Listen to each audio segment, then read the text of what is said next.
10-15 सालों से हम लोग देख रहे हैं और जब कोई ऐसी रिपोर्ट आती है सेंट्रल असेसमेंट की, जब पूरे देश भर की शिक्षा व्यवस्था को आंका जाता है, पहले असर आती थी, अभी पीजीआई इंडेक्स की रिपोर्ट आती है, तो सर वो 10-15 सालों से हमें इंतज़ार है कि छत्तीसगढ़ कब एक सम्मानजनक स्कोर को पाएगा, क्योंकि जब भी हम देखते हैं तो हमको नीचे से ही ऊपर दूसरे तीसरे चौथे स्थान पे छत्तीसगढ़ को देखना पड़ता है।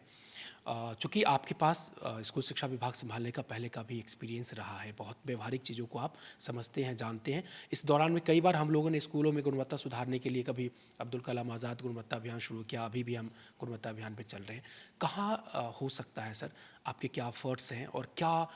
एश्योर कर रहे हैं, क्या उम्मीद दिखा सकते हैं प्रदेश के लोगों को कि हाँ, स्कूल शिक्षा में छत्तीसगढ़ भी एक बहुत बेहतर स्थिति पालेगा, तब जबकि हम टीचर्स पीपल रेशियो में हम दूसरे राज्यों से बेहतर हैं, जब हम सैलरी देने में और बाकी सुविधाओं देने में भी हम दूसरे कई राज्यों से बेहतर हैं, तो हम क्वालिटी में इतने पीछे क्यों नीचे चले जा रहे हैं? देखिए क्वालिटी में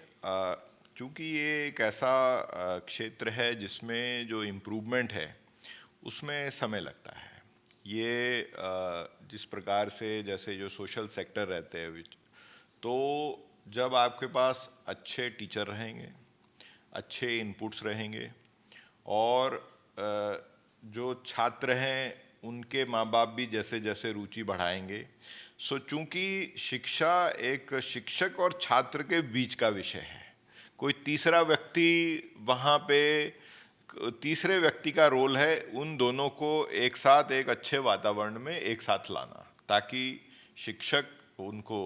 शिक्षा दे सकें और छात्र अच्छे से वो शिक्षा ग्रहण कर सके। तो जैसे मैंने बताया कि इनका जो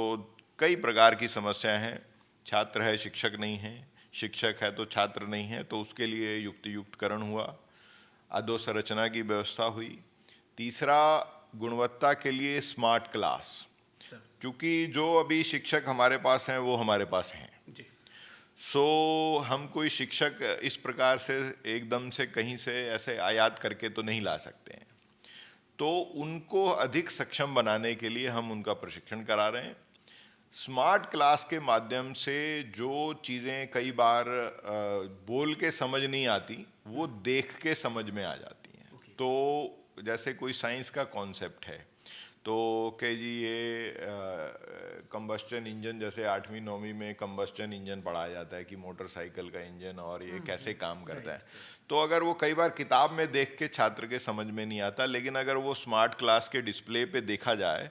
तो काफ़ी जल्दी आप समझ सकते हो कि वो किस प्रकार से काम करता है, शरीर के अंग किस प्रकार से काम करते हैं, हृदय। सो एक उदाहरण के तौर पे मैं ये कह रहा हूँ कि जो विभिन्न चीज़ें, चाहे वो हमारे